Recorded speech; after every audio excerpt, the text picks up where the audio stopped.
오늘 성경 하나를 찾아봅니다. 예. 창세기입니다. 창세기.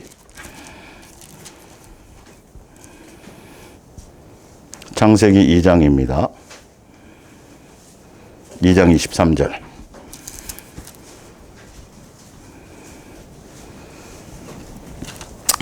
창세기 2장 23절. 아담이 이르되 이는 내 뼈 중에 뼈요 살 중에 살이라 이것을 남자에게서 취하였은즉 여자라 부르리라 하니라. 이러므로 남자가 부모를 떠나서 그의 아내와 합하여 둘이 한 몸을 이룰지로다.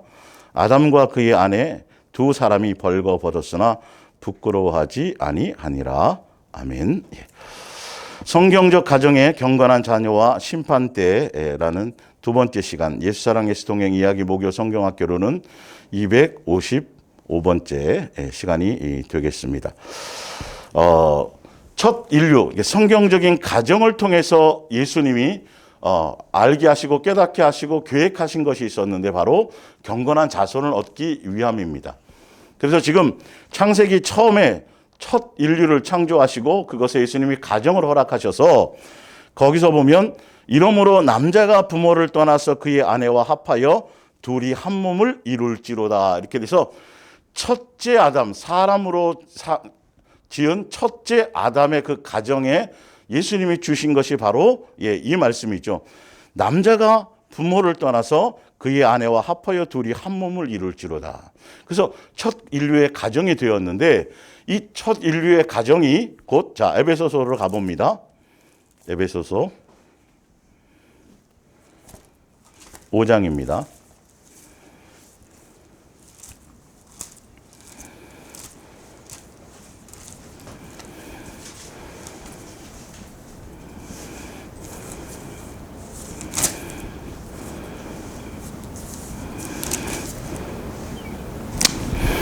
오장 31절이 있죠. 에베소서 5장 31절.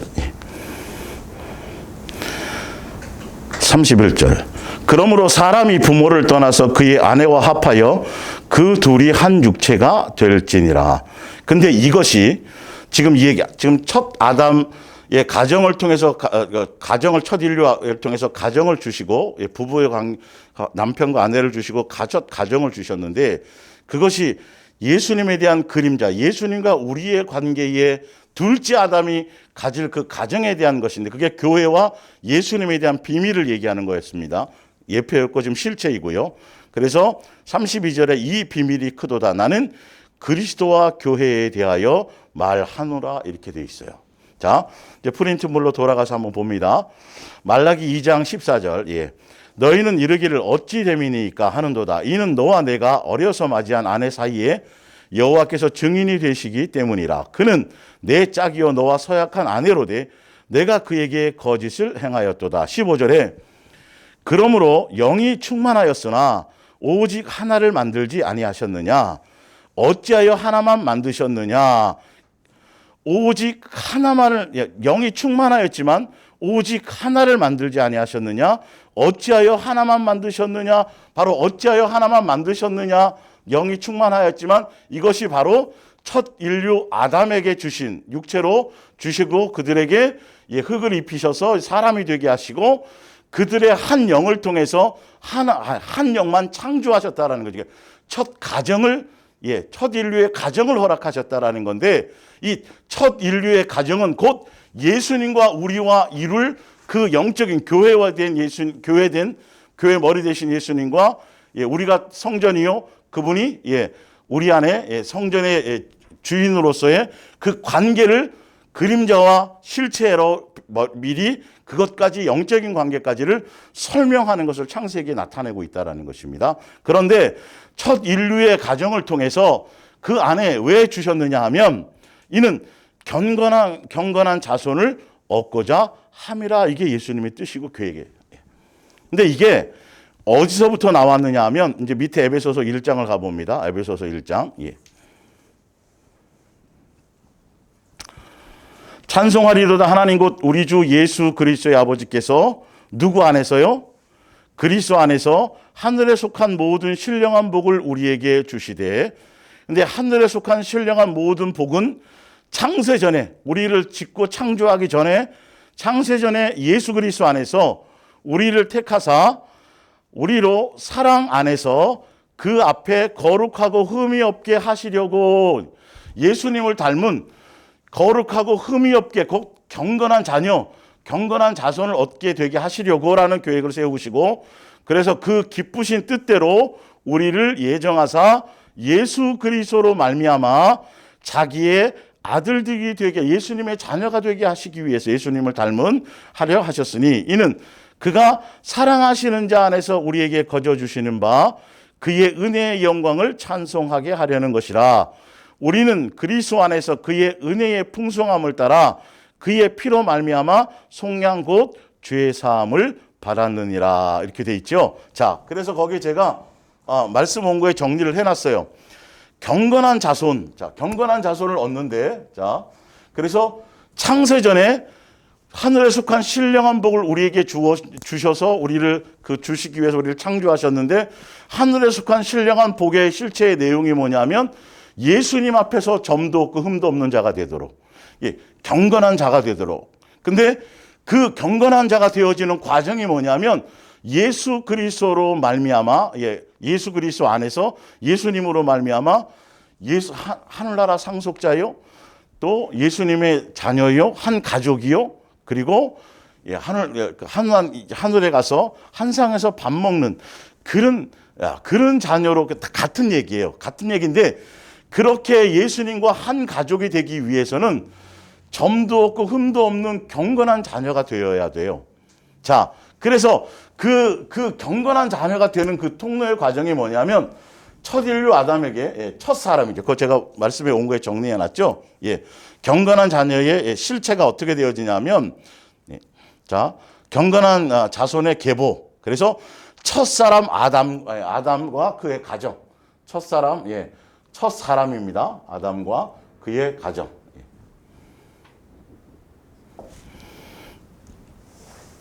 그리고 둘째 아담, 둘째 아담, 이것도 예수님 육체로 사람으로 오셨죠.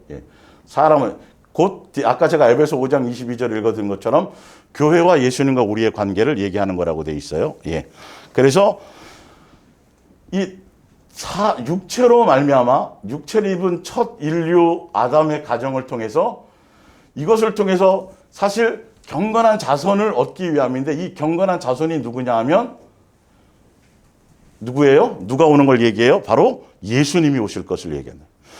예수님이 이 가정을 통해서 둘째 아담으로서 육체를 입고 이 땅에 오셨는데 곧 실제로 경건한 자손의 모습으로 예수님이 이 땅에 오실 것에 대한 통로가 되어지는 것이죠. 첫째 아담이 그 역할 자체가 그것을 지금 내포하고 있는 것입니다. 그래서 예수님이 오시는 그 과정 가운데, 자, 첫 아담에서 그 다음에 아브라함과 이 언약을 세우죠. 아브라함의 가정을 통해서. 그래서 아브라함의 씨로 말미암아, 아브라함의 족보로 말미암은 그 유다 혈통의 그 족보로 말미암아 나중에 누가 오세요? 예수님이 오시죠. 예수님이. 이분이 곧 경건한 자손의 실체이십니다. 경건한 자손을 얻기 위해서 많은 영이 있었지만 경건한 자손을 얻기 위하심이라는 건 바로 첫 아담의 가정을 통해서 나중에 둘째 아담이신 누가 오실 것이다? 예수님이 오셔서 경건한 자손의 실체로 이 땅에 오셔서 그 예수님으로 말미암아. 자, 그러면 갈라디아서를 한번 보세요. 갈라디아서. 갈라디아서 3장 15절을 볼게요. 갈라디아서 3장 15절. 형제들아, 내가 사람의 예대로 말하노니 사람의 언약이라도 정한 후에는 아무도 폐하거나 더하거나 하지 못하느니라. 16절에 이 약속들은 아브라함과 그 자손에게 말씀하신 것인데 여럿을 가르쳐 그 자손들이라 하지 아니하시고 오직 한 사람을 가르쳐 내 자손이라 하셨으니 곧 누구시라? 그리스도시라. 이게 이제 이런 과정이에요. 똑같아요. 바로 경건한 자손의 관계가 뭐냐면, 자, 내시로부터 구세주가 올 것이고, 메시아가 오고 구세주가 오리라는 것을 약속을 했는데, 아브라함의 후손 아브라함의 후손 전체에 대한 얘기가 아니라 아브라함을 통해서 오는 후손 중에 단 한 분, 누구요? 예수 그리스도만이, 그분 한 분에 대한 얘기란 말이죠. 근데 중요한 건 아브라함으로 말미암은 모든 후손 전체가 다 믿음의 대상이 되는 것이 아니고 예수 그리스도 한 분에 대한 과의 언약인데, 이 예수 그리스도를 믿으면 그 예수 그리스도를 믿는 그 사람이 다 누구가 돼요? 아브라함이 믿음의 조상의 과정의 씨가 되는 거예요. 이게 이방인도 다 포함되는 거예요. 그러니까 영적인 계보를 이것을 아셔야 돼요. 예수님과의 언약의 관계는, 약속의 관계는 내 씨로 말미암아 복을 받으리라. 그 복의 근원이 누구냐면 바로 예수 그리스도고, 내 씨로 말미암아 구세주가 메시아가 올 것이라가 바로 둘째 아담이신 육체로 이 땅에 입고 오실 예수님이고, 그래서 이 예수님이 바로 첫째 가정을 통해서 아담의 첫째 아담의 가정을 통해서 오실 둘째 아담 예수 그리스도, 곧 경건한 자손의 실체, 예수님만이 경건한 분이에요. 그래서 이 예수님이 오셔서 이 예수님으로 말미암아, 그래서 예수님이 오셔가지고 아까 에베소 5장 2절 그 뒤쪽에 보면 30절 보면 누구와 누구에 대한 비밀이라?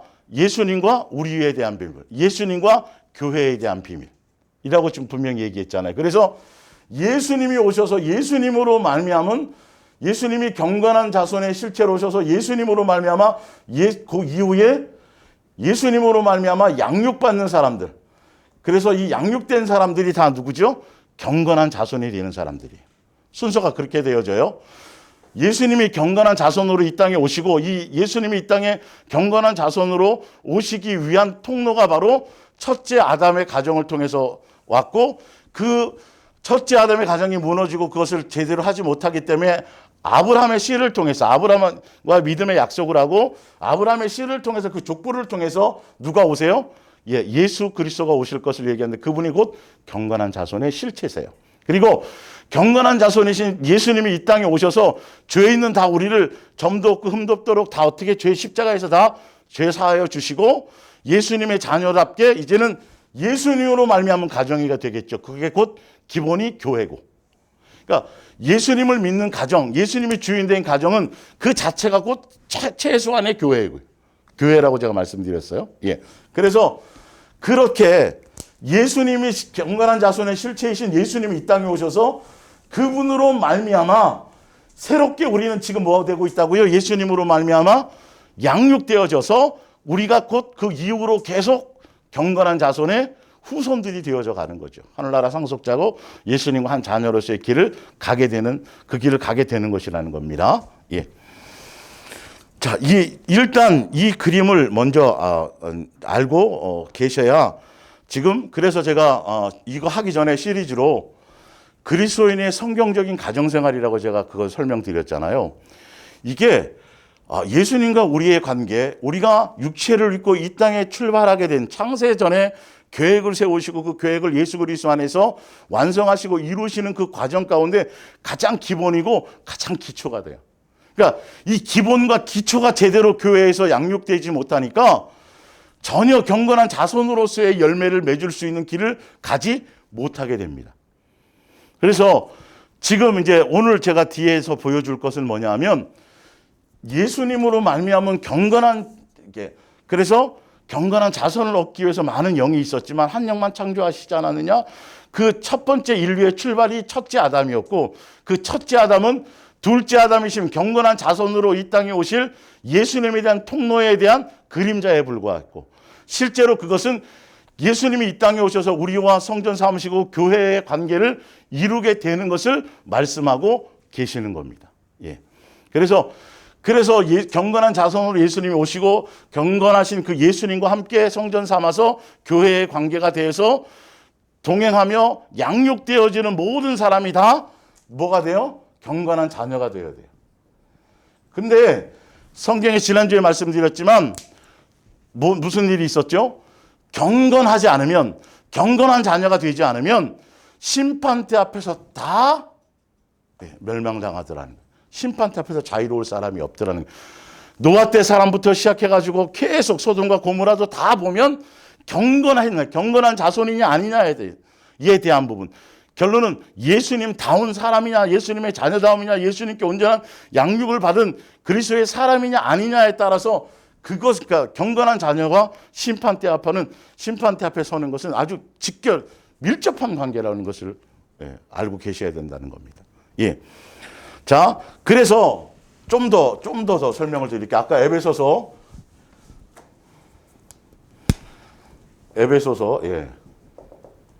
5장 31절의 내용을 볼게요. 자, 에베소서 2장으로 가보세요. 성경의 전체 스토리 중에 좀 더 구체적이고 세부적인 걸 제가 좀 해드리고,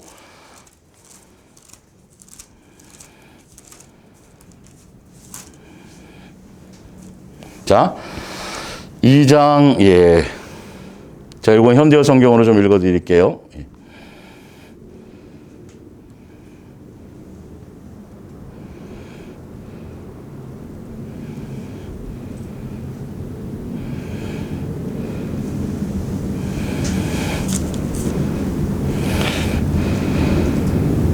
19절부터 볼까요? 예. 이제 여러분은 하나님 보시기에 더는 낯선 나그네도 이방인도 아닙니다. 여러분은 하나님의 가족이며 하나님 나라의 백성입니다. 다른 그리스도인들과 함께 하나님의 집안을 이루고 있는 것입니다. 여러분은 이방인들에 대한 얘기를 얘기하는 거죠. 여러분은 바로 사도들과 예언자들이라는 기초 위에 세워진 건물입니다. 그리고 이 건물의 머릿돌은 그리스도 예수이십니다. 이렇게 돼 있고요. 좀 더 읽어드릴게요. 이처럼 우리는 하나님의 성전을 이루는 한 부분으로 아름답게 점점 커가며 그리스도와 한 몸이 되었습니다. 여러분도 성령에 의해서 그리스도와 연합하여 또 서로가 연합하여 하나님께서 사시는 이 집의 한 부분을 이루는 것입니다. 성전이 실제 신약 시대의 교회의 실체를 지금 얘기하는 거예요. 그래서 예수님이 둘째 아담으로 오셔서 첫 인류의 가정을 회복하셔서 둘째 아담과 우리가 교회라는 관계, 더 기본 단위로는 나를 성전 삼으신 그 관계, 그걸 통해서 우리가 어떻게 되어져요? 양육되어진다는 거죠. 그리스도인의 이 교회의, 그러니까 첫째 아담을 통해서 그 가정을 통해서 실체이신 예수님이 교회와 우리의 관계. 첫 번째는 내가 교회란 말이에요. 지금 아까 나와 있는 것처럼 예수님이 우리를 성전 삼으셨어요. 그래서 내가 교회고 또 그 교회들이 각자의 사람들이 성령 안에서 회중을 이루어서 또 그 기본에는 사도도 있고 중매자도 있고 다 있지만 그들이 기초가 아니라 예수님 자체가 그분이 머리시고 나머지는 전달자에 불과한 거예요. 그러니 지금 신약에서 얘기하는 무형의 교회, 건물의 교회가 아니라 진짜 그 교회, 그것이 곧 성경적으로는 가정을 얘기한단 말이에요. 가정을 얘기하는 거예요. 아까 에베소서인 것처럼. 그게 교회와 예수님과의 관계고 그것이 비밀이라고만. 그게 예수님으로 말미암아 되어졌어요. 그러니까 그렇게 되어짐으로 말미암아 예수님을 통해서 이제 이방인뿐만이 아니라 다 예수님을 통해서 예수님을 믿는 사람들은 한 성령을 마신 사람들이고 헬라인이든지 종이든 자유자든 누구든지 간에 다 어떻게 돼요? 그 사람들은 아브라함이 그들의 조상이 되는 거예요. 근데 아까 얘기한 것처럼 육체적인 아브라함의 후손들은 그들이 다 예수님의 자손이 되는 게 아니에요. 예수님만이 아브라함과 약속한 곧 뭐가 돼요? 그분이 곧 그 씨가 곧 누구냐 하면 약속하는 사람이 예수님밖에 없어요. 그리스도밖에. 그래서 예수님을 믿고 예수님을 따라야 아브라함의 후손 거꾸로 되는 거예요. 이 부분이 관계가. 그래서 우리가 경건한 자손의 모습, 경건한 자손을 얻는데 그것이 곧 예수님이 오시기 위한 그림자였다라는 거죠. 다 통로로 삼기 위해서 첫째 아담의 가정이 필요했고 그것이 나중에 예수님이 오셔서 이루실 영적 교회를 얘기하는 거고 우리를 성전 삼으시는 건물이 아니라 성전 삼으신 예수님에 대한 그림자가 실체로 된다는 걸 얘기하고 그래서 예수님이 경건한 자손으로 이 땅에 오셔서 우리를 성전 삼아서 양육하심으로 우리를 다 경건한 자녀로 양육하게 된단 말이에요. 그래서 경건한 자녀로 예수님 자녀답고 그 열매를 맺고 경건의 능력을 이루는 모든 자들은 심판대 앞에서 자유로울 수 있다는 얘기. 스토리가 이렇게 되어져요. 그러니까 지난주는 육체적인 가정에 대한 어떤 구조를 제가 좀 집중해 말씀드렸다면, 육체적인 우리에게 예수님의 남편과 아내의 역할을 주시고, 그건 굉장히 중요한, 그게 기초고 기본인데 이게 안 되어져서 전혀 형성들을 못해요. 신앙의 어떤 기본적인 것. 양육의 길을 제대로 가지도 못하고, 그리고 스스로도 경건한 자손도 되어줄 수 없고 경건한 자손을 얻지도 못하게 되는 것이죠. 자, 그래서 신명기 6장이 뭐냐면, 신명기 6장이 경건한 자녀가 되기 위해서 경건한 자녀로서의 양육의 지침서가 바로 율법이었다. 그 율법의 내용이 뭐냐면 사랑하라였다라는 거예요. 근데 율법은 지킬 수 없어요. 예수님이 나중에 실체로 오신 그분께서 사랑으로 율법을 완성하셨고, 그래서 율법을 완성하신 예수님을 따라가면 그분으로 말미암은 의와 거룩하심을 입어서 예수님의 인격과 예수님의 마음과 예수님의 성품을 담고, 그로 말미암아 우리가 어떻게 되어져요? 경건한 자손이 되어진다는 거죠. 예수님, 또 하나의 작은 예수가 됨으로 말미암아. 그래서 이 그림이 전체적으로 그것을 얘기하는 겁니다. 그래서 신명기 6장 4절에 이스라엘아 들으라, 우리 하나님 여호와는 오직 유일하신 여호와시니 너는 마음을 다하고 뜻을 다하고 힘을 다하여 내 하나님 여호와를 사랑하라. 오늘 내가 내게 명하는 이 말씀을 너는 마음에 새기고 내 자녀에게, 이게 가정이죠. 이 가정에서부터 이런 부분들이 지금도 마찬가지예요. 교회지만 가정의 기본 단위가 나로 말미암고 아내와 남편이 있고 그리고 자녀가 있는, 이것이 예수님으로 말미암아 그 질서 안에 있을 때 예수님만을 사랑할 수 있는 관계로 그 안에 질서가 그대로 지켜갈 때 경건한 자손으로 자녀들을 그대로 얻을 수 있다라는 겁니다. 그래서 방법은 너는 마음을 다하고 뜻을 다하여 힘을 다하고 내 하나님 여호와를 사랑하라. 오늘 내가 내게 명하는 이 말씀을 너는 마음에 새기고 내 자녀에게 부지런히 가르치며 집에 앉았을 때이든지 길을 갈 때이든지 누워있을 때이든지 일어날 때이든지 이 말씀을 강론할 것이며 너는 또 그것을 내 손목에 매어 기호로 삼으며 내 미간에 붙여 표로 삼고 또 내 집 문설주와 바깥문에 기록할지니라. 이 내용을 제가 설명드렸고요.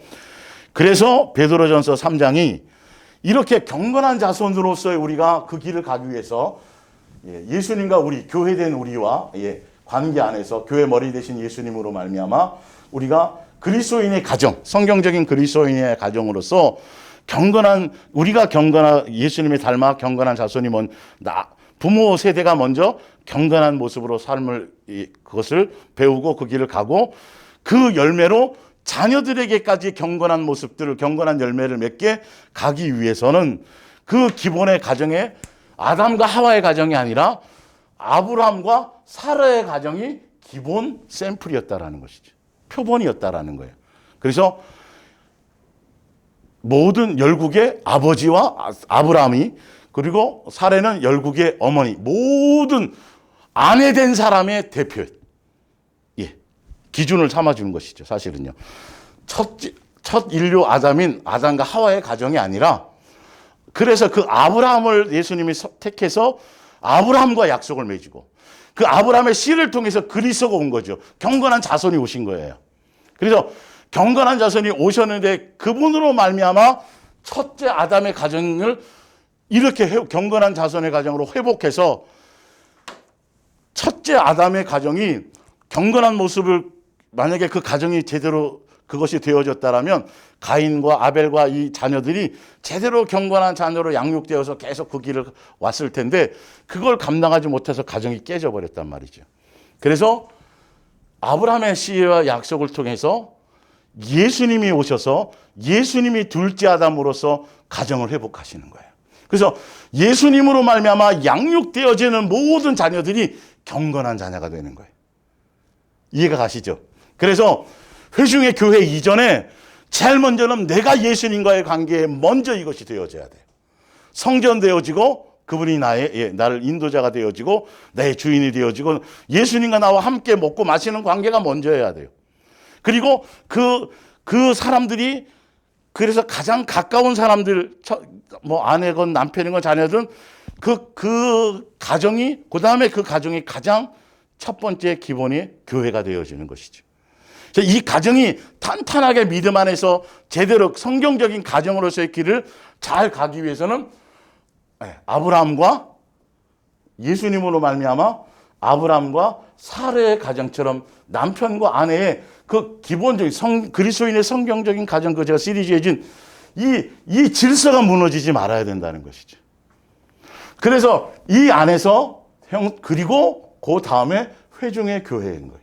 순서가 그렇게 되어져 있어요. 그런데 이 원리를 모르니까 회중의 교회의 사람들을 일꾼으로만 사용하려고 하고, 이 기본적인 질서를 무너뜨리니까 회중의 교회에 나와서 아무리 충성하고 봉사하고 헌신하고 뭐하고 아무리 해도 다른 기본적인 경건한 자손의 모습으로서 예수님을 닮아가고 예수님께 온전한 양육의 길을 가는 것은 갈 수가 없다라는 거죠. 그러니까 잘못된 길을 가는 거예요. 종교적인 길을 가게 되는 거예요. 열매를 못 맺어요. 아무리 주여 해도요. 여기 속는 거예요. 이게 불법인 거예요, 사실은요. 그래서 오늘 제가 이제 뒤에 다뤄드릴 게 뭐냐면, 경건한 자녀가, 그러니까 예수님이 오셔서 경건한 자손의 길을 가고 우리가 내가 먼저 경건한 자녀가 되고 예수님으로 말미암아 교회가 되어지고 성전 되어지고 나로 말미암아 나의 가정이 경건한 자손의 그 가정이 돼서 경건한 자녀를 얻는데, 성경에서 말하는 가장 큰 걸림돌, 가장 큰 방해꾼이 뭐냐면 성경에 나온 거예요. 베드로서나 유다서나 얘기하는 거 지난주에 좀 다루어드렸지만 바로 뭐냐면 거짓 선지자와 거짓 교사들이에요. 이게요. 희한하게 이렇게 되어져 있어요. 구조가, 성경의 구조가요. 경건한 자손이 되는데 가장 큰 걸림돌. 그래서 심판대 앞에서 제일 먼저 심판받는 자들이, 그들이 누구냐면 거짓 선지자와 거짓 교사들이 경건하지 않은 모습과, 그래서 유다서나 베드로후서 내용이 같은데 저자는 틀리고 내용은 같은데 그들이 다 거기에 보면 경건하지 않은 그들의 거짓 선지자와 거짓 교사들에 대해서 신랄하게 얘기하고 있고, 그리고 그들에 대해서 계속 먼저 예수님이 시대마다 심판해 오셨다라는 것이죠. 경건하지 않은 것에 대한 심판을 하셨다라는 것을 뒤에 그 부분을 얘기하고 있는 거예요. 자, 그래서 베드로전서 3장 1절, 그리스도인의 성경적인 가정생활의 기본이 될 수 있는 걸 설명을 드리는 겁니다. 자, 아내들이여 여러분도 마찬가지로 남편에게 순종하십시오. 그러면 지금 아무리 주님의 말씀을 들려주어도 고지 들으려 하지 않던 남편도 여러분이 늘 경건하고 순결한 행동에 감동을 받아서 장차는 주께로 돌아오게 될 것입니다. 여러분이 하나님을 공경하는 생활이야말로 100마디 말보다는 더 호소력이 있는 것입니다. 보석이나 화려한 옷이나 머리 단장으로 외모를 아름답게 보이려고 열중하지 마십시오. 오히려 온유하고 조용한 마음의 소유자가 되어서 언제까지나 퇴색하지 않는 매력으로 내면을 아름답게 장식하십시오. 이것이야말로 하나님께서 보시기에 가장 값진 것입니다. 옛날에 하나님을 믿고 자기 남편에게 순종한 거룩한 여자들도 이와 같이 고상한 아름다움을 몸에 지니고 있었습니다. 아브라함의 아내 사레는 남편을 주인이라고 부르고 순종하였으면 주라고까지 이게 맞잖아요. 아까 신약의 에베소서 5장에 보면 남편은 그리스도의 머리가 되기 때문이에요. 예수님을 하듯이 순종하였습니다. 만일 여러분도 마치 좋은 딸들처럼 사라의 신앙을 따르고 바르게 행동하면 남편의 비위를 상하게 할까 봐 염려하지 않아도 될 것입니다. 인간적으로 뭘 하지 않고 예수님 안에서 제대로 그 길을, 자기의 역할과 자기 위치를 지켜가면 인간적인 방법으로 가정의 어떤 관계를 인간적인 어떤 다른 방법으로 온전하게 하려고 할 필요가 없다. 그걸로 되어지지 않는다. 그러니까 자연스럽게 분쟁이나 이런 것들이 없고 사단에게 틈탈 일들이 없고, 그래서 온전한 가정의 모습을 지키게 될 것이라는 걸 얘기하는 거예요. 그리고 남편 된 사람들도 아내에게 세심하게 마음을 써야 합니다. 아내가 필요로 하는 것을 항상 보살펴주고 연약한 여자임을 인식하여 소중하게 여겨야 합니다. 아내는 하나님의 은혜를 함께 받는 반려자라는 것을 잊지 마십시오. 만일 아내를 구박한다면 여러분의 기도는 응답받지 못할 것입니다. 이렇게 경건한 자손의 가정이 되기 위한 가장 육체적인 사람의 첫째 아담과 하와의 과정이 아니라 아브라함과 사라의 과정을 통해서 예수님이 오시게 된 통로가 되는 그 가장 아내와 남편의 각각의 역할과 지위의 가장 대표적인 샘플이 아브라함과 사라의 가정이다라는 거예요. 이거를 참고를 하고 이 안에서 더 자기의 위치를 지켜나간다라고 한다면 예수님으로 말미암아 경건한 자녀로서 내가 경건해지고 그 자녀도 경건한 자손으로서 예수님만 사랑할 수 있고 예수님의 사랑의 열매와 성령의 열매를 맺는 내가 먼저 맺고 자녀까지 맺게 되는 그런 경건한 자손으로서의 양육의 길을 가게 될 거라는 것을 얘기하는 겁니다. 자, 그래서 히브리서 5장 7절을 보면 그는 육체에 계실 때에 자기를 죽음에서 능히 구원하실 이에게 심한 통곡과 눈물로 간구와 소원을 올렸고 육체로 이 땅에 오셔서 그의 경건하심으로 말미암아 들으심을 얻으니 그건 뭐냐면 아들로서 아버지에 대한 경외심으로 그 뜻에 순종하심의 본을 보여주셨다라는 것이죠. 그러니까 그분이 경건한 자녀의 모습을 육체로 오셔서 실제로 어떤 것이 경건한 모습인지에 대해서 그 예수님의 경건의 표본이에요. 그분이 이 땅에 오시기 위해서 그래서 오셔서 그분으로 말미암은 예수 그리스도 안에서 예정했다고 돼 있잖아요. 아까 그 예배소가. 그래서 경건한 자손으로 예수님이 오셔서 그 예수님의 경건한 본을 통해서 우리가 예수님을 따라 양육되어지면 그래서 제자도 되고 친구도 되고 자녀도 되어지는 경건한 사람이 되어진다라는 것이 그 양육의 길을. 그래서 경건의 표본이 예수님이에요. 그러니까 그 경건 안에는 절대 그래서 아까 얘기한 거예요.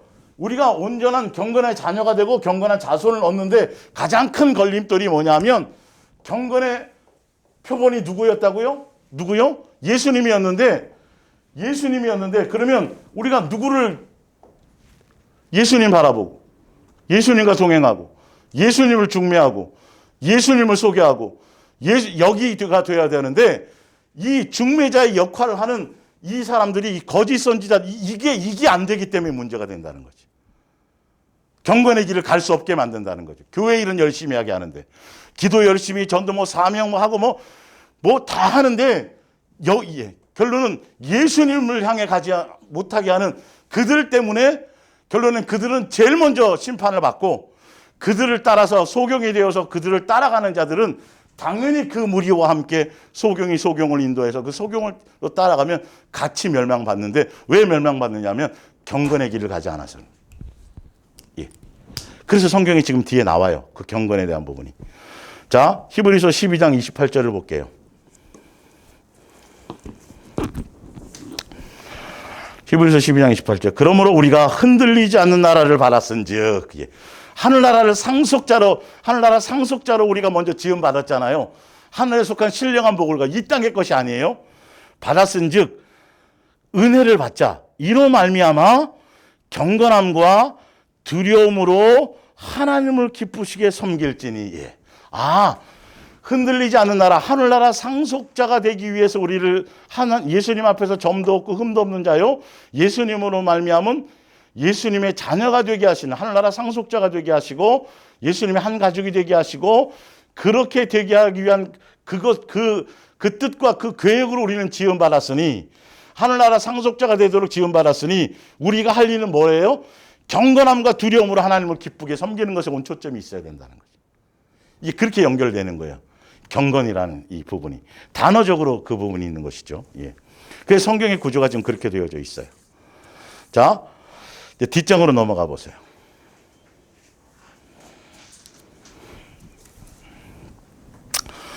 베드로후서 3장을 봅니다. 이제 여기에 보면 경건한 자손과 심판대 그리고 거짓 선지자와 거짓 교사와의 관계 그리고 거짓 선지자와 거짓 교사가 되는 어떻게 그렇게 되어졌는지 과정 또 그들의 열매에 대해서 좀 더 다뤄보겠습니다. 이 부분이 이제 중요한 부분이니까요. 아는 거지만 좀 더 새로운 각도에서 경건이란 부분에서 경건한 자손이 되는 부분에서 그 부분에 초점을 맞춰 가겠습니다. 자, 지금 여기 읽어드리려고 하는 내용들은 뭐냐면 심판대 앞에서 예수님이 지금 심판하시는 심판의 내용이 뭐냐면 경건한 자녀냐 아니냐는 거예요. 그러니까 경건의 반대가 불이고 불법이에요. 예수님의 뜻대로가 아니고 자기 말은 그래서 분명히 심판대 앞에서 성경에 분명히 나왔어요. 심판대 앞에서 경건하지 않아서 소돔과 고모라도 멸망당한 이유가 뭐 하지 않았어요? 롯이 구원받은 이유는 그런 경건한 사람이었고, 나머지 사람들은 경건하지 않았기 때문이고, 그리고 또 누구요? 노아 때도 노아 외에 나머지는 다 뭐 하지 않아서 경건하지 않아서 계속 그 얘기를 하고 있는 거죠. 그런데 지금 이제 제가 지난주에도 읽어드렸지만 이제 이 거짓 선지자들과 거짓 교사들은 무엇을 자꾸 얘기하느냐 하면 심판이 없다. 야, 무슨 심판이 있다는 게 심판 없잖아. 그 무슨 심판이 될 거야? 심판 없어. 그러니까 무슨 얘기냐면 이 의미는 좀 깊이 있게 설명드리자면 심판 그거 신경 쓰지 말아. 그리고 일단 두 번째, 그리고 믿으면 되는 거야. 믿으면 끝나는 거니까 제가 거기 정리해놨을 거래 아마. 예, 심판이 없다. 믿기만 하면 된다. 그래서 그들은 거룩과 경건을 가볍게 여기고요. 그리고 성경을 갖고 말을 하는데 예수님에 대해서 전하기는 해요. 전하긴 하는데 예수님에 대한 소개가 아니에요. 경건 예수님을 닮아서 예수님 바라보고 예수님만 목적하고 예수님에 의한 창세전의 계획을 통해서 예수님이 경건한 자녀로 이 땅에 오시고 자손의 표준으로 실제로 오셔서 그 예수님을 믿고 예수님으로 말미암아 경건한 자손 되게 하시려는 것이 창세전의 계획이었는데 그것을 교회 안에서 성경 갖고 설교하고 말하는데, 그래서 예수님이 마태복음에 보면 종말의 마지막 시대에 다른 거 두려워하지 말고 다른 거 신경 쓰지 말고 사람의 미혹을 조심하라고 얘기했는데 바로 그게 거짓 선지자들이 잘못된 복음을 전한다는 거예요. 성경 갖고 얘기하는데 예수님이 원하는 뜻하는 것에 방향을 잡지 않고 자꾸 사명, 자꾸 헌신. 예, 그래서 거짓 선지자들의 얘기하는 공통적인 내용이 바로 그런 것들이에요. 그러면서 또 그들이 근데 왜 그렇게 하느냐면 성경에 나와 있는 대로 제가 이제 읽어드리겠지만 그들이 돈 때문에 그래요. 돈을 사랑해. 재물을 사랑하는 거예요. 이제 왜 그런지 하고. 예. 두 번째는 성적인 타락. 그건 육체적인 성뿐만 아니라 사실은 세상과 짝하는 것들이에요. 세상 풍조를 따르게 만들어요. 예수님 믿어? 믿으면 구원이야. 그러니까 이제는 네가 예수님으로 말미암아 누릴 거를 생각해야 돼. 그렇게 맨날 근데 예수를 믿으면 성경적으로는 예수를 믿고 예수님을 따르면 성경의 내용대로 경건한 자녀의 모습으로 예수님을 닮아가는 모습으로 가야 되는데 예수님을 믿는다고 하면서 예수님 믿으면 끝이야. 이제는 예수님을 통해서 네가 원하는 거, 네 욕망과 네가 필요와 네 이런 거를 세속에 물들게 하고 세상적인 가치를 따르게 하고 교묘하게 그렇게 정욕을 더 많은 정욕과 욕심을 예수님이 채워주는 대상으로 가르친다라는 거예요. 지금 성경에 나와 있는 지금 베드로서나 유다서를 통해서 지금 얘기하고자 하는 게 그것이에요. 그것에 대한 구체적인 내용들을 좀 더. 근데 도대체 돈과 무슨 연관이 있을까? 사실은 직접적으로 돈 달라고 나한테 돈을 뭐 하는 게 아닌데 이제 그거는 좀 더 달아드릴게요. 자, 베드로후서 3장 7절입니다. 먼저 설명드리고 제가 좀 읽어드리는 거예요. 이제 하늘과 땅은 그 동일한 말씀으로 불사르기 위하여 보호하신 바 되요. 자, 왜 지금까지도 심판대 앞에서 왜 지금도 예수님이 심판하지 않고 계시냐면 분명히 나왔죠. 경건하지 아니하고 무엇을 심판하려고 하시냐면 예수님 자녀답지 않은 거, 예수님 사랑의 열매가 없는 거, 성령의 열매가 없는 거, 예수님 자녀답지 않은 지금 이걸 얘기해요. 경건하지 아니하는 사람들의 심판과 멸망의 날까지 보존하여 두신 것이라. 이 경건한 자손이 되는 건 아주 심판대 앞에서 아주 직접적인 것이에요. 사랑하는 자들아, 주께서 하루가 1000년 같고 1000년이 하루 같다는 이 한 가지를 잊지 말라. 주의 약속은 어떤 이들이 더디다고 이 어떤 이들이 더디다고 하는 게 바로 거짓 선지자들이 자꾸 이 얘기를 하는 거예요. 예.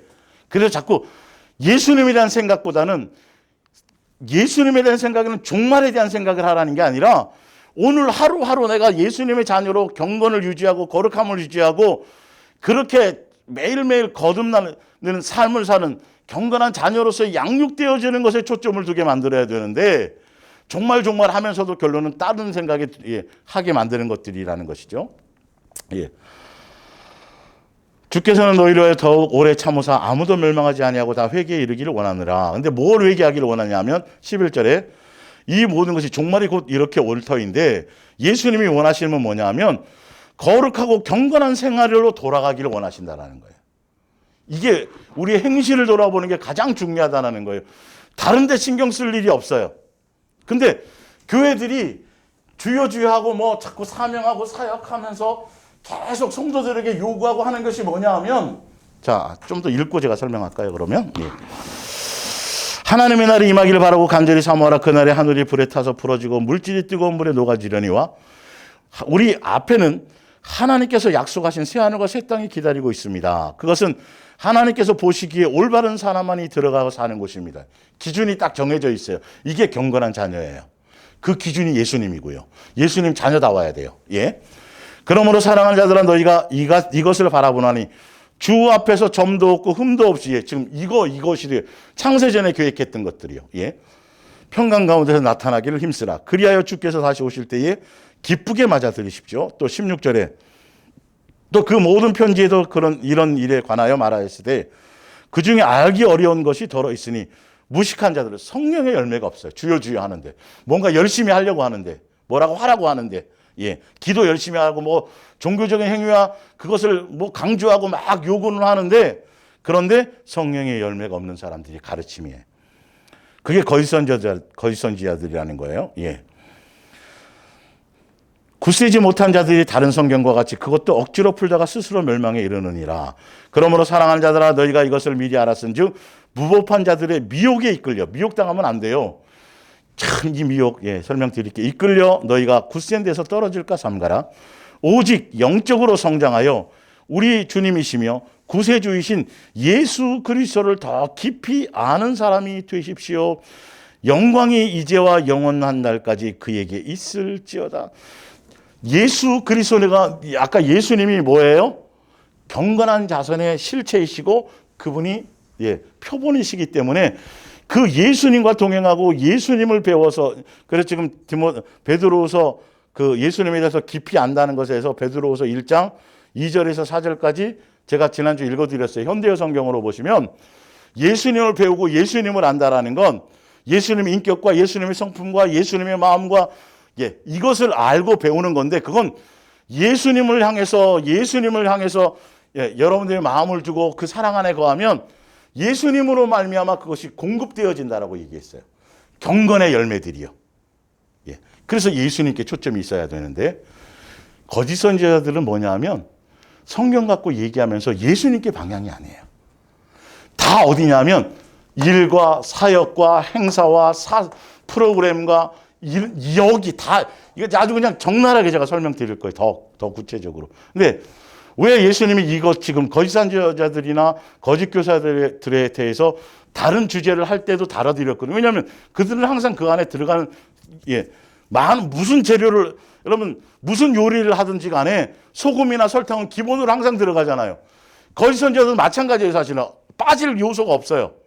그런데 이제 경건이라는 부분에 초점을 맞춰 하는데도 가장 핵심과 걸림돌이 바로 거짓 선지자와, 예, 거짓 교사들인데, 왜 이걸 제가 설명드리냐 하면, 여러분들이 이제 예수님으로 경건한 자녀로 양육되어져서 중매자가 되어지잖아요. 중매자가 되어질 때 이런 것들을 다 제대로 알고 가셔야 된단 말이에요. 예수님의 이 내용들을 알고 어떤 것이 거짓이고 어떤 것이 소경이고 소경의 실체는 어떤, 이걸 아셔야 여러분의 가장 가까운 사람들에게 중매자로서 이 역할을 하는 거죠. 사실은 여기까지 다 데려 나올 수 없잖아요. 여러분의 삶의 현장에서 이것이 되어져야 돼요. 여러분 것들이 되어야 된다는 거예요. 그래서 예수님이 계속 반복하시면서도 또 설명하고 계시라고 한 것이에요. 예. 자, 유다서 4절을 봅니다. 자, 여기서는 유다서와 베드로 후서의 내용이 같아요. 저자는 틀린데. 그걸 지금 하나로 묶어서 좀 설명드리려고 하는데, 여기에 나와 있는 내용도 거짓 선지자들이 어떤 내용을 갖고 있고 어떻게 추구하는지에 대한 내용도 나와 있어요. 유다서 4절입니다. 하나님을 두려워하지 않는 교사들이 주여 주여 하는데, 예, 주여 주여 하는데 성경을 가지고 가르치고 종교 지도자라고 하는데 실제로 예수님에 대한 경외와 두려움이 없어요. 예, 예수님을 전혀 경외하지 않아요. 존중감이 없어요. 여러분 가운데 파고 들어와 있으니 이런 당부를 하지 않을 수가 없습니다. 그들은 이렇게 짓거려야 됩니다. 이제 그리스도인이 되었으니 하나님의 징벌을 두려워할 필요가 어디 있다. 믿기만 하면 돼, 이 말이에요. 근데 이건 분명히 베드로가 뒤에 얘기해요. 믿는 것만으로는 안 된다. 큰일 난다 얘기합니다. 자, 그리고 하고 싶은 것은 무엇이나 마음대로 해도 되는 거야. 자, 예수님을 믿는 그리스도인이라면, 제대로 된 중매를 받았다라면 세상에 속한 것들을 다 버리고 누구만을 따라야 되는 거예요. 이제는 예수님만 목적하는 거여야 돼요. 예전까지는 예수님의 십자가의 사랑을 경험하고 그 죄 씻음 받기 전까지는 내 마음과 내 육체의 원함을 대로 살았지만, 예수님이 왜 십자가에서 우리를 살리시고 죄 씻어주시고 경건한 자녀의 길을 갈 수 있는 기회를 주셨느냐 하면, 이제는 마귀의 종로로 타던 옛사람의 것을 버리고 예수님을 따라 예수 그리스도의 자녀다운 예수님을 닮은 예수님의 길을 함께 가라, 예수 그리스도의 사람의 길을 가라고 그거를 교회가 주었는데, 교회에 잘못 가르치는 종교 지도자들은 뭐냐 하면 믿기만 하면 천국이에요. 교회 나오면 다 좋은 일이 생기고 잘 먹고 잘 사는 일만 생기고 아픈 것도 없고 막 이렇게 하면서 예수님을 통해서 세상적인 욕망과 욕구를 채우는 이상한 방향으로 끌고 간다는 거죠. 그래서 기도도 열심히 하고 전도도 열심히 하고 막 충성하고 봉사하는데 그들의 목적이 경건이 목적이 아니라 자기의 그렇게 하면 예수님 뭐 준대, 그렇게 하면 복 받는데, 그렇게 하면 이렇게 되는데 다 경건을 이익의 방도로 삼아 가게끔 만든다라는 거예요. 근데 이게 마지막 시대의 거의 대부분이 그렇다는 거예요. 지금 경고하고 있는 것이. 사실은요. 그냥 간단한 문제가 아닌 거예요. 자, 볼게요. 이들은 결국 성경에 기록되어 있는 대로 파멸의 운명을 맞게 될 자들입니다. 그들은 우리의 유일하신 주님이요, 주님이신 예수 그리스도, 예수님을 따라 예수님을 배반했다라는 건 교회에 안 나오는 게 아니에요. 예수님의 이름으로 기도하지 않는다는 게 아니에요. 예배도 드려요. 찬송도 하는데 정작 십자가의 도의 원수로 예수님이 왜 구원하셨는지, 예수님이 창세전에 우리를 향한 목적이 무엇인지 이 방향대로 가지 않고 그냥 우상 숭배하듯이 예수님을 섬기도록 그렇게 만드는다는 거예요. 교묘하게 이것도요. 그러니까 그들이 자기의 욕망을 따라 자기 가려운 걸 긁어주고 욕망을 팍 붙여주니까 교회 와서 기도하면 뭐 좋은 일이 있고 뭐하고 막 이렇게 그 방향으로 가기 때문에 결론은 수많은 사람들이 그 길을 따라가요. 자, 그런데 베드로후서 한번 보세요. 자, 이건 읽고 가야 돼요. 제가 이거 현대어 성경으로 읽어드릴게요. 성경에 나와 있는 정확한 거를 좀 알고 가셔야 돼요. 베드로후서 거짓 선지자들이 얘기하는 것들에 대한 반대 부분을 설명드릴게요. 교회에서 무슨 내용을 얘기해야 되는지를. 현대어 성경입니다. 베드로후서 1장 2절에 여러분은 하나님의 은혜와 평안을 더욱더 받기를 원합니까? 그렇다면 다른 데 목적을 두면 안 돼요. 다른 거 신경 쓰면 안 돼요. 이제는 예수님의 자녀가 되었다라면, 예수님을 믿는다라면 예수 그리스도를 더 깊이 알고 배워야 돼요. 예수님에 대해서 예수님 얘기만 해줘야 돼요. 이력서가 아니라 오직 예수님만 따라갈 수 있도록, 예수님만 닮은 것으로. 그래서 예수님이 세운 거짓 선지자들과 거짓 교사들은 자기 스스로 예수님이 보내지도 않고 세우지도 않았는데 스스로 예수님 종이라고 얘기해요. 그런데 제일 중요한 건 종이면 종의 모습대로 가야 되잖아요. 누구의 종이니까. 스스로 됐든 세워서 됐든 간에 예수님의 종이니까. 그러면 누구의 모습을 드러내면서요? 예수님의 모습을 드러내고 예수님 다음 모습을 드러내야 되잖아요. 종이니까요. 종이면 섬기는 자인데요. 그런데 희한하게 스스로 종이라고 얘기하고 빛의 천사로 가장까지 하면서도 예수님이 닮은 모습은 하나도 안 드러내요. 마귀 닮은 모습을 드러내요. 오히려 성도들이 굴림하고요, 자기 자랑하고요, 배불리고요, 교회에 계속. 그래서 그들이 이제 뒤에 나오지만 그들이 계속 교회의 어떤 사역을 강조해요. 헌신을 강조해요. 행사를 자꾸 해서 무엇을 자꾸 쏟아붓게 만들어요?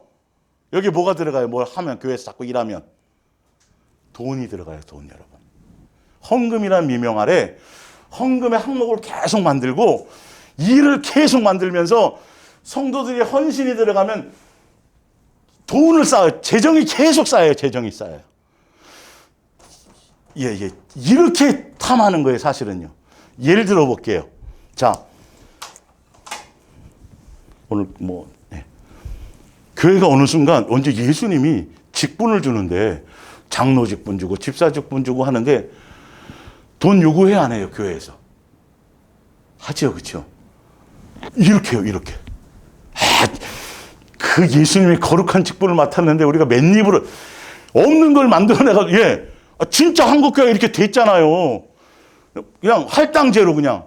근데 이걸 심각하게 받아들이진 않는다고요, 성도들이요. 그래서 내가 장로 무슨 내가 딱지치기 해서 된 줄 알아? 목에 힘줄 수밖에. 이들을 이끄는 이 사람들 자체가 스스로예요.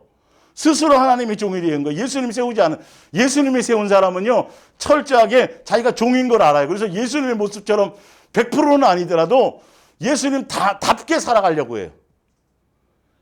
그 기준이 다 있잖아요. 성경에 어떻게 살아라는 기준이 다 있잖아요. 근데 이들이 끊임없이 무슨 계속 일과 그래서 시간도 투자해야 되고 돈을 계속 요구해요. 그래서 재정이 잔뜩 있어요. 그럼 예를 들어서 교회가 지금 한국 교회가 계속 후계자 세울 때 자녀들에게 상속하는 거, 그 교회가 빚이 500억이에요. 아버지 목사가 교회 목회하는데 500억의 빚이 있어요. 자녀에게 이거 물려주라고 아버지 물려주세요, 이거 주세요 한다고 그런다 해서 물려줄까요, 안 줄까요? 하나도 안 물려줘요, 여러분. 여러분 실체를 아셔야 돼요, 제발 실체를. 교회가 예수님 한 번도 교회에 돈을 요구하신 적이 없어요. 돈 갖고 믿는 게 아니에요, 이거는요, 절대. 오히려 예수님 우리에게 주시지. 희한하게 교회가 계속 헌금이 필요한 게 만든다니까요, 이게. 근데 이 헌금이 필요한 이 헌금의 재정이 쌓이면 여기서 배불리고 계속 뭔가를 지금도 보니까 우리나라 공기업이나 막 이런 데도 보니까 지금 직원 한두 명이서 막 몇십억씩 몇백억씩 해먹고 그러잖아요. 그것처럼 결론은 그 실체에서는요, 성도들은 죽을 뚝 헌신시키고 막 하면서 자기는 성경의 말씀대로 하나도 안 살아요. 사는 모습이 없어요. 예수님다운 종다운 삶의 모습이 하나도 없어요. 더 많은 걸 누리고 더 배불리고 더 좋은 거 보면 알아요. 말하는 게 틀려요, 벌써 이 부분들이.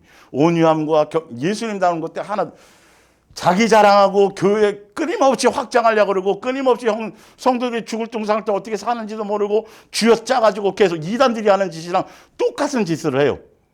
그리고 그것이니까 여기 풍족하고 쌓아져 있으니까 나중에 물러나서라도 은퇴해서라도 뭐 하려고, 그것 갖고 뭔가 자기의 손아귀에 누르려고 자식과 가족을 세우고, 아니면 부인을 목사 만들어서까지 세우고, 아니면 정년이 없는 교단을 바꿔서 하면까지 이 짓을 하는 거예요. 이거는 그냥 드러내놓고 있는, 이거는 거짓 선지자인 거예요. 이건 길게 말할 것도 없어요, 사실은요. 예를 들자면 이런 것들이. 이거 성경에 얘기하고 있다니까요. 거짓 선지자들에 대한 내용들이.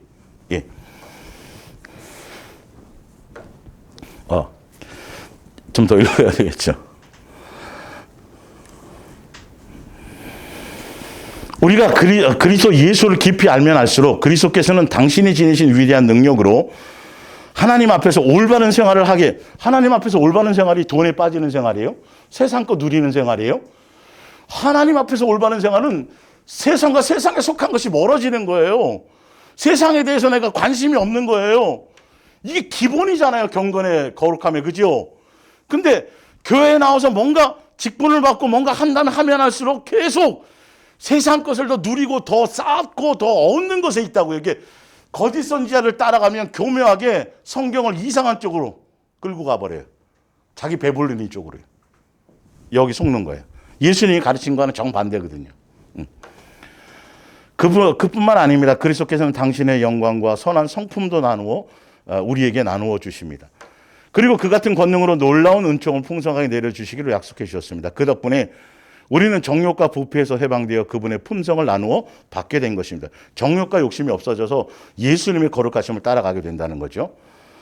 그러나 이런 은사를 받아 간직하려면 믿음만으로는 부족합니다. 믿음에서 소망에서 사랑의 단계로 제가 가야 된다고 말씀드렸죠. 여러분은 하나님께서 기뻐하실 수 있도록 덕을 쌓아야 합니다. 그러나 그것만으로도 부족합니다. 하나님을 더 깊이 알고 하나님께서 여러분에게 무엇을 원하시는지를 알아야 합니다. 여기에 초점이 있어야 되는데 예수 이름으로 구하고 예수 이름으로 명하면 뭐 물질이 오고 뭐가 온다는 거예요. 장자권 같은 데 가면 예수 이름으로 명하노니 뭐 올지어다 이렇게 이거 가르치고 있다니까요. 예? 더 나아가 여러분은 욕망을 버리고 욕망을 버리게 만드는 거죠. 인내와 경건을 몸에 익히며 기쁨으로 자기 자신을 하나님께 맡겨야 합니다. 이렇게 하면 다른 사람과 즐겁게 사귈 수도 있고 결과가 사랑의 열매를 맺는다라는 거예요. 예수님을 깊이 알면 알수록 세상을 사랑하지 않는다라는 거죠. 예. 친밀해지며 깊이 사랑할 수 있는 사람이 될 것입니다. 이게 경건의 사람이 되는 거죠. 예수님 자녀다움이죠. 더 볼게요. 여러분은 우리 주 예수 그리스도의 유익하고 쓸모 있는 사람이 되는 것입니다. 경건한 자녀가 되는 거죠. 자, 9절이에요. 믿음만 있으면 그만이라고 여기고 더 이상 아무것도 추구하지 않는 사람은 장님이래요. 소경이래요. 예. 그러면 믿음 플러스 뭘 추구해야 되냐는 거죠. 믿기만 하느냐의 의미는 믿음이 필요 없다는 게 아니라 믿음이 전부가 아니라는 게 아니라 그 믿음에 딸려 있는 것이 뭐냐면 열매라는 것이죠. 행함이라는 것이죠. 예, 자, 근시안입니다. 그런 사람은 하나님께서 주님을 위해 강하고 올바르게 살 수 있도록 죄에 물든 옛 생활에서 구원해 주셨다는 것을 까맣게 왜 우리를 구원해 주신지에 대해서 전혀 모르고 있다는 거예요. 이제 구원해 줬지 이제 천국까지 이제는 믿었으니까 다 된 거야. 이제는 예수님을 통해서 뭐 좀 누려. 예, 큰일 난다는 거예요. 믿었다면 믿는다는 증거가 나타나야 된다는 거죠. 열매가 나타나야 된다는 것이죠. 그것을 얘기하는 거예요. 자, 그러므로 사랑하는 형제들을 더욱더 힘써 여러분이 참으로 많은 사람들 가운데서 하나님의 부르심을 받고 선택을 받은 사람이라는 것을 행동으로 증명해 줘야 된단 말이에요. 믿는 것으로 입으로 믿고 싹 닦는 것이 아니라 진짜 믿음은 행위가 있는 믿음, 사랑의 열매를 맺는 믿음. 예수님을 믿음으로 우리는 누구를 드러내는 거죠? 예수님의 자녀로서의 모습을 드러내는 이건데 그 경건을 예수님의 자녀다움에 양육의 길에 대한 얘기를 하질 않아요. 양육이라는 단어를 잘 쓰지도 않아요. 예. 그러면 여러분은 결코 넘어지는 일이 없을 것이고 하나님께서는 여러분을 영접하시고자 우리 주님이요 구주이신 예수 그리스도의 영원한 나라로 들어가는 문을 활짝 열어놓으실 거랍니다. 예, 경건한 자녀가 되니까요. 예수님을 닮은 예수님께로 말미암은 양육이 되어져서 예수님을 믿고 믿는다면 예수님 자녀다움으로 양육되어지는 길을 간다고 말씀드렸잖아요. 믿으면 끝이라는 그리고 이제는 여러분들 멋대로 좀 살아셔도 돼요. 천국 가잖아요. 한 번 구원은 영원한 구원이에요. 근데 예수님은 그게 아니라 끊임없이 심판한다. 너 자신을 돌아 성경에 수없이 얘기하는데 희한하게 교회 복음이 이상한 쪽으로 가버려요. 자신을 돌아보고 성경에 지금 얘기하는 그것이 아니에요. 이런 일은 여러분이 이미 알고 있어서 잘 지켜나가고 있을지도 모르지만 혹시나 여러분이 잠시라도 잊어버린 일이 있을까 염려되어 당부해 주는 것입니다. 이거 교회에서 정말 정신 차려야 돼요. 거짓 선지자들이 무슨 방향으로 이끌고 가는지. 끊임없이 물질을 투자하게 만들고 끊임없이 헌금의 항목을 만들고 정신없이 교회 일을 하게 만드는 것들이 이거 아니에요. 이거 큰일 나요. 결론은 이렇게 해놓고 재정이 계속 쌓이면 쌓일수록 여기서 누리는 사람은 누구밖에 없어요? 그 지도자밖에 없어요. 이게 지금 한국 교회 구조예요. 그래서 물려주지 못해서 안달인 거예요. 열심히 일해서 빚만 있다면 달라 그래도 물려주라 그래도 안 물려준다니까. 이거는 기본이잖아요. 이 원리를 왜 그렇게 법을 어겨가면서 하면까지 왜 어떻게까지 생각하냐면 예수님에 대한 건 생각도 안 하고 성도들을 잘 구슬리고 교단을 잘 구슬리고 노예를 잘 해서 인간을 설득하면 그래갖고 그거를 넘기려고 이런 발상들을 갖고 있어요. 누구에 대한 것은 생각도 안 하고 예수님이 불꽃 같은 눈으로 그의 속마음과 마음보와 심보와 네 동기와 의도와 목적이 무엇인지 예수님이 보고 있는 건 하나도 생각 안 한다니까요. 그냥 그건 잊어버리고 어떻게든지 설득하고 잘 변명하고 막 해가지고 요거를 어떻게든 무마해가지고 그걸 자식에게 물려주려고 한다니까. 많은 것들이 그래요. 병원 세웁시다. 다음 세대를 세웁시다.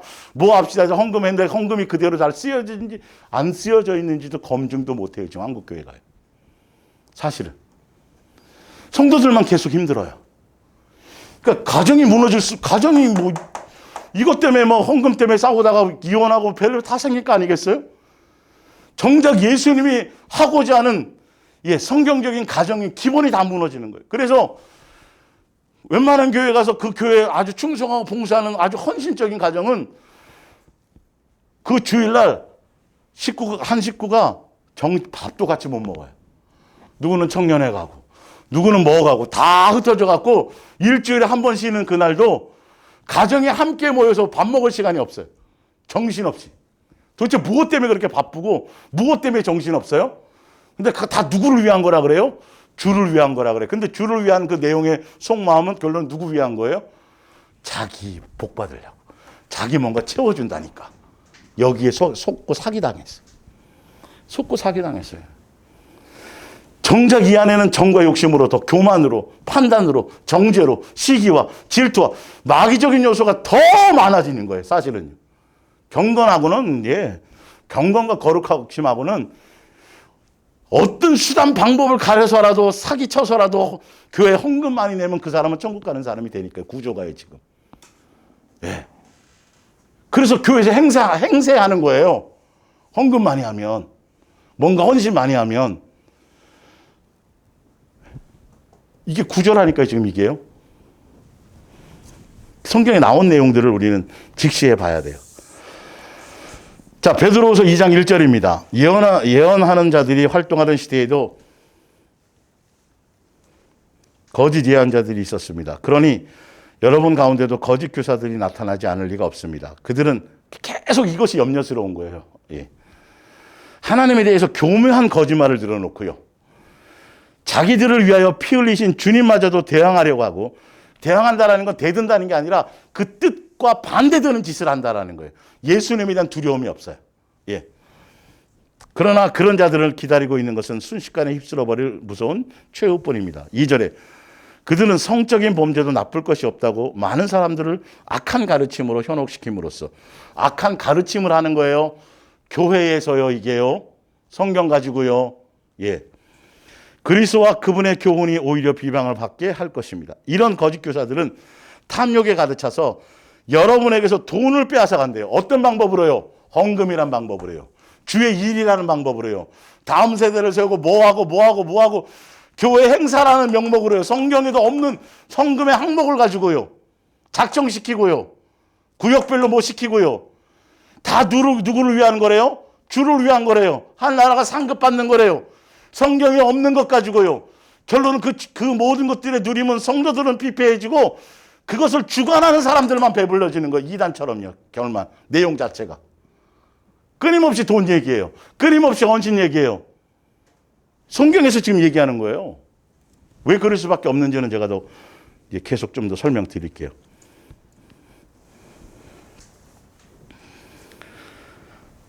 수단과 방법을 가리지 않을 것입니다. 수단과 방법을 가리지 않는데요. 야, 대단하죠, 이거. 이게 이 수단과 방법을 가리지 않는다는 게요. 뭐 칼 들고 막 악한 게 아니에요. 그럴싸하고 아주 아름다운 것으로요. 미사역으로요. 그 주를 위한 헌신처럼요. 교묘하게 피세천사로 가장했어요. 아주 돈을 착취해요. 그리고 나서도 그 안에서 그것 갖고 자기 자랑해요. 자기가 그 위에 굴림. 그러니까 예수님다운 모습은 하나도 없다니까요. 더 많이 누리고 더 많이 가지려고 그러고 더 많이 늘리려고 그러고 그 안에 자기의 경건이라는 건 없어요. 원래 오늘 이것까지 다뤄야 되는데 사실은 한 가지 오늘은 우리 큰 착각이 뭐냐면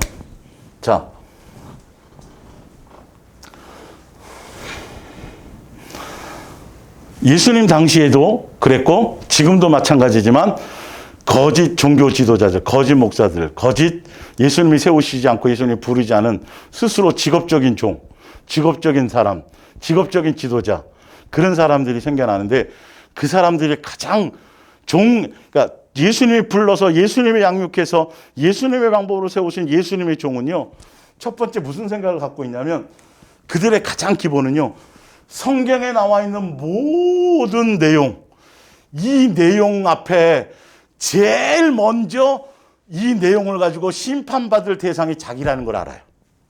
굉장히 중요합니다, 이거요.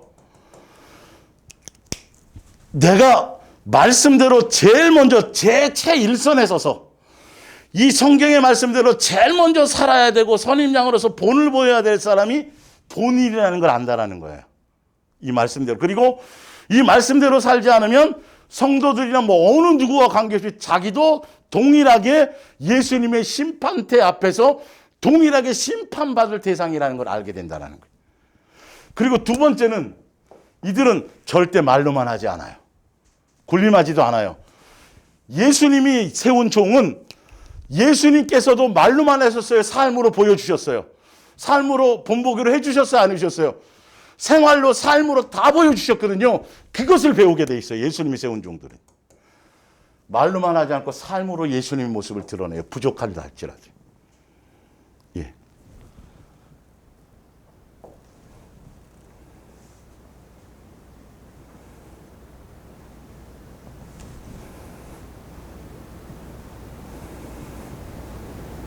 세 번째가 뭐죠? 갑자기 생각이 안 나네. 예? 열매도 맞는데.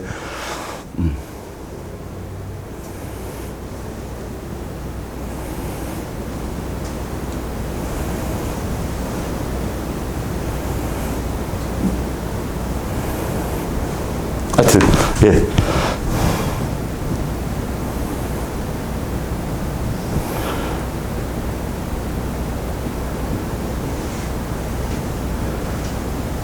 말로만 하지 않고 삶으로 다 드러내놓고, 그리고 세 번째는 자기가 지도자라고 생각한 이 말씀대로 그러니까 이 말씀대로 살지 않으면 살아야만 되는, 이 말씀대로 사는 것을 가장 기본으로 생각하고, 그리고 자기가 스스로 지도자라고 생각지 않아요. 이거예요. 그래서 이 사람들은 가장 강력하게 아는데 뭐냐면 자기도 뭐 받는 대상이다. 뭐 받는 대상이요? 양육되어지는 대상이라는 거예요. 성도들과 함께 그 양육 안에서 머리 대신 예수님으로 말미암아 자기는 그 역할로 말미암아 자기도 양육받는 대상이지 자기가 무엇을 가르치고 양육시키는 사람으로 생각지를 않아요. 전달한다 할지라도 그 양육은 누가 시키는 것이다? 예수님이 시키는 것이다. 근데 예수님이 세우지 않은 종들은요, 자기 스스로가 지도자라고 생각해요. 성도들을 위해서 자기는 스스로 착각하기를 자기는 다 된 사람, 나는 절대 심판대 앞에서도 자기는 뭔가 면죄부가 있는 것처럼, 이게 아주 굉장히 이상해요. 잘 보면요. 그래서 다 돼서 성도들과 차별을 두고 자기 군림하면서 자기가 지시하고 자기가 가르치고 자기는 다 돼서 심판대 앞에 가서 예수님 앞에서 자유해서 자기는 칭찬받고 다 된 사람인 것처럼 그렇게 언어를 쓰고 그렇게 표현하고 그렇게 자세를 갖고 그런 모습으로. 그래서 예수님의 자리에 스스로 자기를 자랑하고 자기를 포장하고 자기의 것으로 많이 되어져. 여러분 정확하게 아셔야 돼요. 분별하실 수 있어야 돼요. 신학이라는 과정을 통해서 종교적인 신학의 과정이 필요 없다라는 게 아니에요. 신학이라는 과정을 통해서 예수님이 세운 종들은 이 과정을 통해서 이런 열매를 통해서 가게 되는데 이 사람들은 어느 순간인가 직업으로 흘러가 버려요. 직업으로 흘러가 버려요. 그래서 이걸 통해서 자기가 누릴 것만 생각해요. 성경의 말씀을 적용하고 가르치면서도 전달하면서도 어떻게 하면 더 많이 모으지. 그러니까 신학교 가서 목사 한 수 받는 순간 그들의 생각 속에는 어떻게 하면 저 성도들을 가르치지. 어떻게 하면 저 사람들을 나를 많이 따르게 만들지. 어떻게 하면 저 많은 사람을 모으지. 이렇게 거의 다. 그래서 세미나 쫓아다니고 성경 연구하고 뭐 하는 40일 금식하고 은사 받으려고 하고 뭐 하려고 하는 모든 내용들이 다 이것을 키우려는 데 있어요.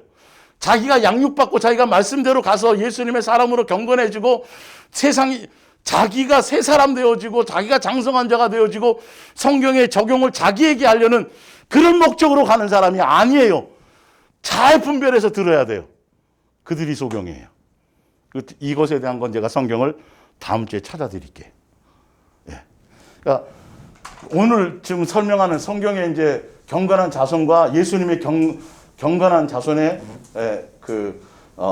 표본이고 그리고 실체라는 어떤 그런 것들 그 첫째 아담의 가정과 예수님이 오른 영적인 그 가정에 대한 그것의 연결 이 부분이 처음 그렇죠. 뭐 많이 안 다뤘던 부분이라 그거를 제가 좀 이제 다루느라고 오늘 좀 그렇게 됐는데 하여튼 다음 주에도 그렇고요.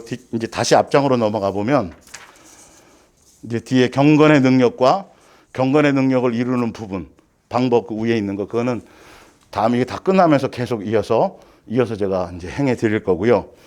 그래서 경건한 자손이라는 그 상황에 그것을 주제로 경건에 반대되는 그것의 가장 강력한 잘못된 것, 소경을 따라가게 되는 것, 그 거짓 선자들, 그들의 어떤 왜 그렇게 거짓 선자가 될 수밖에 없고 왜 그들의 열매가 어떤 것인지에 대해서 성경을 통해서 제가 더 구체적으로 설명을 다음 주부터 이어서 드리겠습니다. 여기까지 하겠습니다. 기도하겠습니다.